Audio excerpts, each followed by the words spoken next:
Hey guys, welcome back to another Python tutorial video.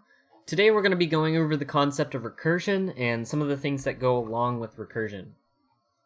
So I'm actually going to start by getting paint.net real quick. It's going to seem a little weird at first because I'm going into a drawing software, right? But there is something that we're going to have to talk about. This concept of things being called inside of things. Recursion involves creating a function and calling that function inside of itself.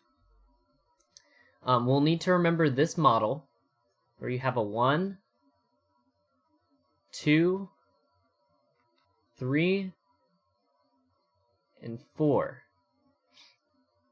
And it starts going this way, right? So we'll have this little diagram here that represents the amount of times that it's going to run through. So the first time you go through something recursively is you go forward, right? So it's going to not make a lot of sense at first. We're going to have to go through some examples, so then you'll kind of understand.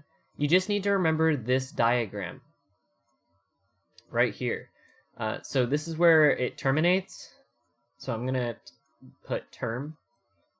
So this is where it terminates, and your recursion goes backwards. Things start to go backwards.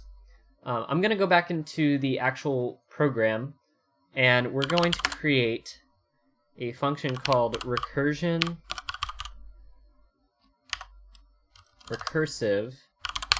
We're going to do recursive count is what we're going to call it. Recursive count. I'm going to make an if name equal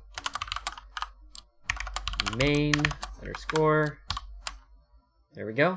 And then we're going to call recursive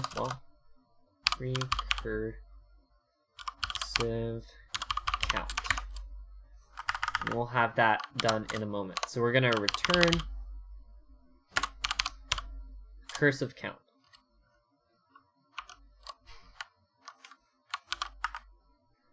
Okay, so the first thing we're going to do for the recursive count is have an input. The first thing we're going to actually have is the starting number, and then we're going to have a terminating number, right? These are variables that will need to stay with us for the remainder of the time that we're going through recursion. So here are the two important things you need to have in a recursive function. You need to have, and I'm going to zoom in just a smidge, but the thing you need is a terminating if statement. So if something meets a certain condition, so if num equals term, so this is termination or terminating.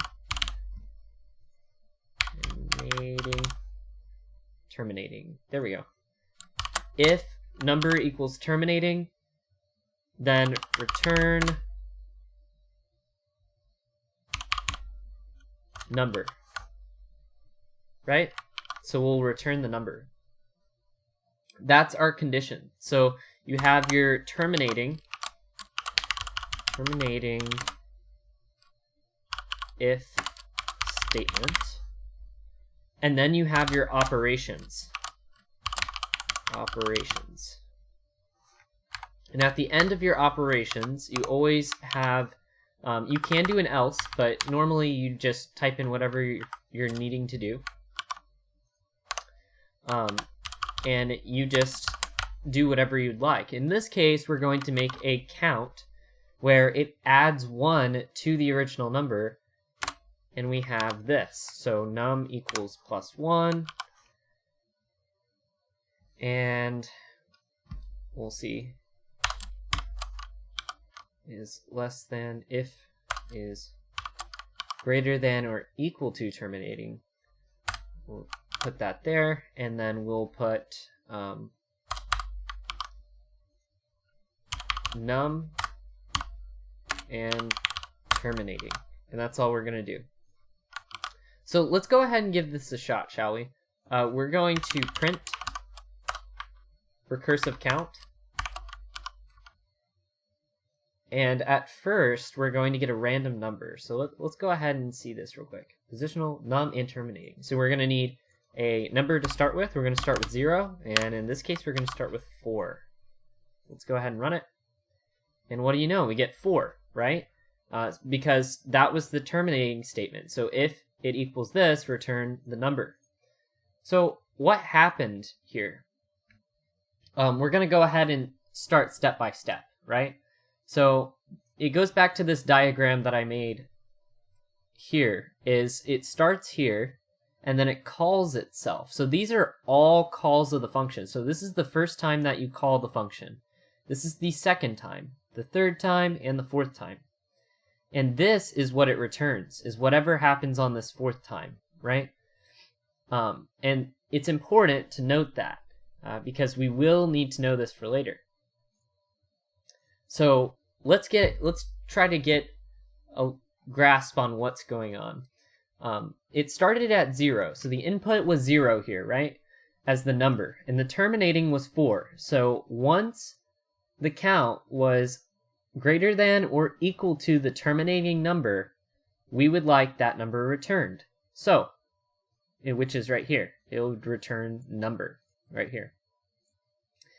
But if the terminating function does not exist, we would like to add 1. All we're going to do is add 1 to the num variable until we meet this terminating statement, right? So we're going to call it again, except for this time, instead of 0, we had 0 as the input the first time, right? Now it's going to be 1 because we added the number 1. So now we're back on our second rotation. And now we have to note, okay, so what do we need to do now? Well, we're going to check, go to the terminating, see if it's above 4. So 4 has not changed. See, as you can see here, the terminating is exactly the same. And in this case, it's 4. And we'll keep checking until the recursive statement ends. Until this is equal or greater than 4, then it's going to keep on going. So let's go ahead and do a quick print, shall we? Instead, we're going to tell it to print num until it gets to this number, right? And then it should print it out at the very end because we're doing a print statement because it'll return the return. So let's go ahead and run it. So as you can see, these are all the numbers that it prints right before it calls the function. So right before it calls the function, it prints this out. And as you can see, we started with 0. We went to 1, 2, 3, and 4. So in this case, it ran 5 times. 5 times through. But on the 5th time, it closed. It absolutely closed because of this terminating statement. So that is one way that this would work, right? So let's go ahead and try something real quick. I'm going to do this. I'm going to make the end like this and we're going to have it spaced out. And then we're going to run it. So we have 0, 1, 2, 3, 4, right? So what happens if I printed after this recursive, or after the recursive count, right? So I can actually call this and then print and then do this. Let me see if I can get it right. Recursive count. And this is going to look very, very weird. But bear with me here. So if I went ahead and ran this, we would get a none, none, none, none. But it did print all the way through like last time. But this is because it won't return anything until we get to this point, right? Until it's the end of the recursive statement. So we have to keep note of these little things here and there. that are characteristics of recursion. On up until this terminating statement, nothing will return. So you have to keep note of that. But I think that's all I can really cover for recursion. Fiddling around with recursion and trying different things out is very helpful. I definitely recommend doing that. If you guys need any help with recursion, leave something in the comments below. I hope this was helpful for all of you that are dealing with learning this idea. It's a really complex idea in programming, and it's something that a lot of programmers will say they struggle with.